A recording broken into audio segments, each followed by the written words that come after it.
बिहार में फिर बदली सियासी हवा। क्या जेडीयू के लिए आखिरी साबित होगा ये चुनाव? जीत में छिपी है नीतीश कुमार की हार। एक ही रास्ता करा सकता है इनका उद्धार। लालू के बाद बेटे ने संभाली पार्टी, नीतीश के बाद जेडीयू में कौन, किसकी होगी सरकार?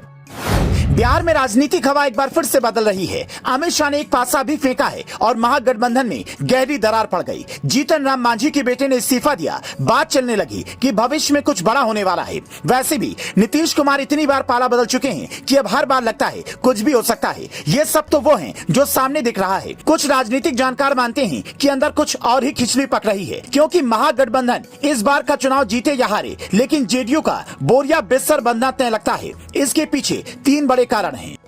पहला, जेडीयू में नीतीश के बाद कोई नेता नहीं है। जिसने भी आगे आने की कोशिश की, नीतीश ने उसे किनारे लगाया। दूसरा, आरजेडी का वोट तो जेडीयू को ट्रांसफर होता है, लेकिन जेडीयू का वोट उतना नहीं होता जैसा यूपी में सपा के साथ हुआ। इसीलिए आरजेडी के नेता कहते हैं विकल्प कर लीजिए। तीसरा, नीतीश कुमार केंद्रीय राजनीति में जाना चाहते हैं, जिसकी संभावना बहुत कम है। लेकिन अगर ऐसा हुआ तो प्रदेश में पार्टी कैसे चलेगी? वैसे भी अकेले जेडीयू के पास कितना वोट है, यह किसी से छिपा नहीं है।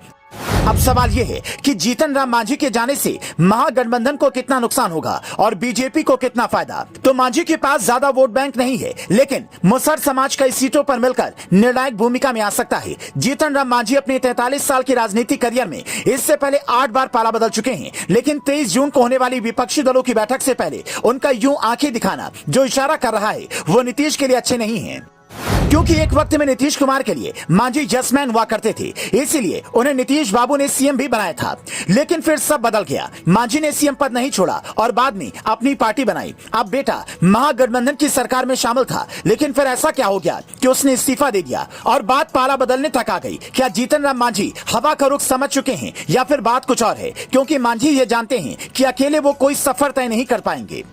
अब उनको कंधा तो चाहिए, लेकिन मजबूत कौन सा है, यही सवाल बस है। यही सवाल हमेशा से नीतीश के लिए भी रहा है, क्योंकि अब लोग कह रहे हैं कि नीतीश कुमार का वक्त जाने वाला है। क्योंकि जितनी बार नीतीश पाला बदल चुके हैं, उससे उनका वोटर तो कंफ्यूज है ही, पार्टी के नेता भी परेशान हैं। पिछले कुछ समय में जेडीयू के कई बड़े नेताओं ने पार्टी छोड़ी। हर नेता ने नीतीश का दल बदलू नीति को बड़ा कारण बताया।